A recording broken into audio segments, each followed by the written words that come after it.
Welcome to another episode of Behind the Shades. It's your host, Terraine, and we have another conversation that I want to share with each and every one of you. And it's beautiful because I just finished coming out of a live where we talked about having women, or better yet, helping women get back their power. And the beautiful thing about this is that there's a lot of women out there who sometimes find themselves stuck in a victim mentality or a victim situation because of what others have done to them. So, what I would share and discuss is that to the ladies out there, just because someone has mistreated you doesn't mean that you have to live in that feeling. You have to feel to heal. So, you want to acknowledge what you've been through, but don't let it be your prison. Because the person who has hurt you, who has damaged you, they've moved on and they're probably doing it to another person. And this includes men as well. Men, you may feel that, or you may think that there's a woman out there that has mistreated you. She's left you for someone else. She doesn't like the way you look. Don't get caught up in that for a long period of time. Understand what you're going through.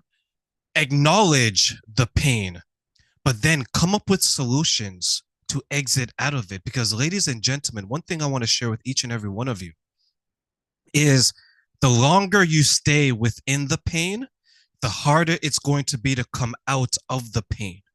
And your abuser wants you to stay in the pain and not get back your power as long as possible. And here's why.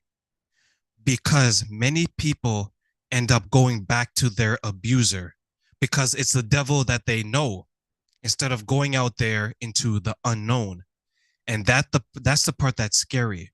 Your abuser wants you beaten down. They want you feeling weak. They want you emotional. Most importantly, they want you to be dependent. Because if you're not going to be dependent on them, the world can look so scary. It's like, oh my goodness, what do I do? How do I navigate the world? The narcissist is the one that did it for me.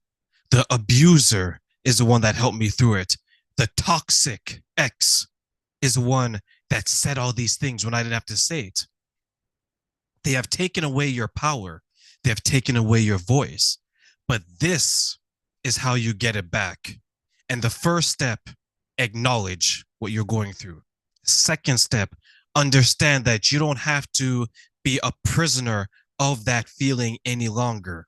And the third one is know how much you are worth.